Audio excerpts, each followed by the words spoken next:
Setelah menerapkan pengetatan PPKM Mikro sejak 14 hingga 28 Juni lalu, Satgas COVID-19 Kota Pontianak kembali memperpanjang PPKM Mikro.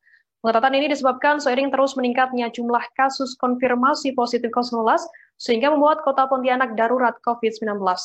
Pengetatan PPKM Mikro kembali dilakukan mulai tanggal 1 Juli hingga 14 Juli. Selama PPKM ketat ini, seluruh aktivitas usaha wajib tutup pada pukul 8 malam. Selain itu, satu di antara upaya menekan penyebaran COVID-19 dalam PPKM darurat tersebut, kepolisian melaksanakan penyekatan arus lalu lintas di sejumlah lokasi di Kota Pontianak. Terdapat 2 tahap penyekatan arus lalu lintas dalam sehari selama 14 hari ke depan. Untuk mengetahui informasi lebih detailnya, sudah bergabung bersama saya wartawan Tribun Pontianak ada Ferianto. Halo, selamat sore Ferry. Siap, selamat sore Firda. Ferry, bisa dijelaskan sejak kapan pengetatan PPKM Mikro di Kota Pontianak ini akan berlaku nantinya?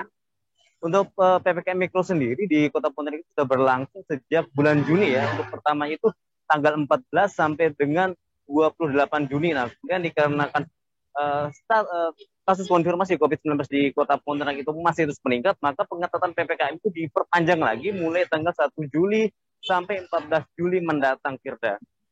Oke, untuk terkait mekanisme PPKM Mikro di Kota Pontianak sendiri seperti apa?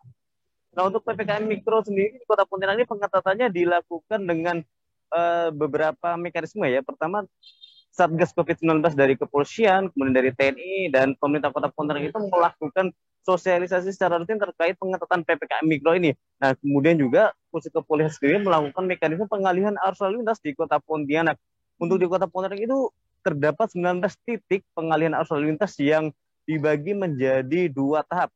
Itu pertama pada siang hari, itu pukul 14 sampai dengan 17 siang itu di 2 titik ya. Pertama di Jalan Persimpangan 4 antara Jalan Gajah Mada dan juga di Jalan Reformasi.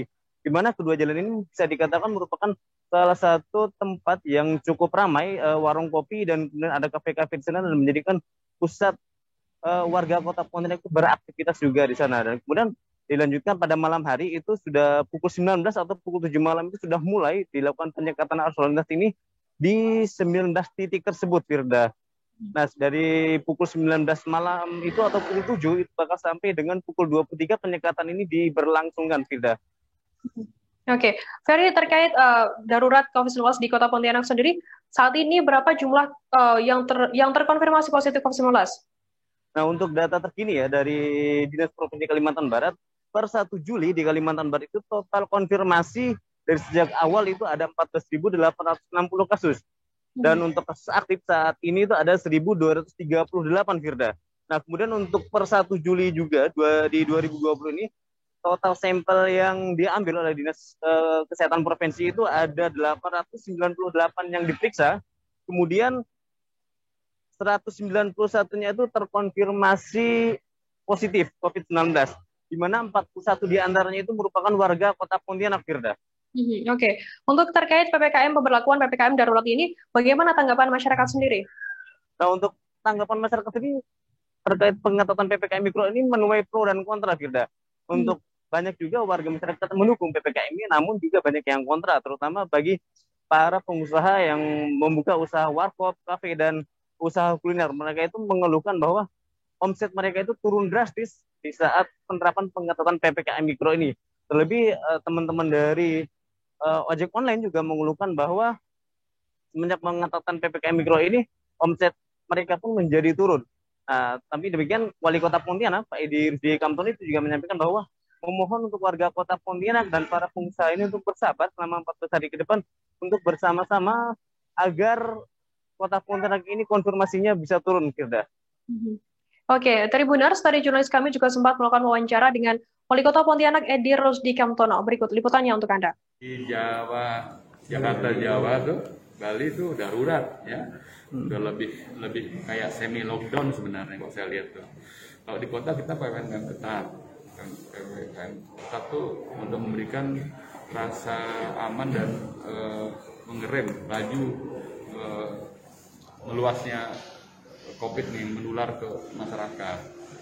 Nah, kita sebenarnya berharap 14 hari aja kita minta sementara ini, tambahan ini, masyarakat kota ini bersabar dan bisa menahan diri lah untuk sama-sama kita menjaga, saling menjaga gitu, jangan sampai saling menularkan.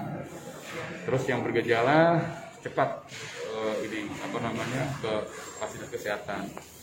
Yang paling penting tingkatkan imunitas, jaga kesehatan. Karena ini kan cuaca juga tidak menentu nih, menjelang musim kemarau bulan Agustus. Biasanya musim hujan, kadang panas, itu juga mempengaruhi kondisi stamina warga kita juga. Nah ini pengaruhnya begitu. Karena virus ini juga ada orang-orang yang imunitasnya rendah itu. Mudah-mudahan dengan PPKM ketat ini kira landai, dan kita kan target kita adalah menurunkan zona merah ke orange. Pak, ini kan para pengusaha dari warung kopi, kemudian para pengusaha kuliner juga mengeluhkan dengan hal ini, Pak. Untuk menyikapi keluhan tersebut seperti apa sih, Pak? Apakah nanti juga ada alternatif, mungkin peringanan pajak dan lain sebagainya? Ya, kita sedang kaji untuk insentif-insentif yang kita akan lakukan pada mereka pengusaha warung kopi. Nanti kita akan dikaji di Pemkot bagaimana untuk memberikan insentif kepada mereka ini. Itu konsekuensi daripada masalah PPKM pasti berdampak terhadap ekonomi juga. Terima kasih sudah nonton. Jangan lupa like, subscribe, dan share ya.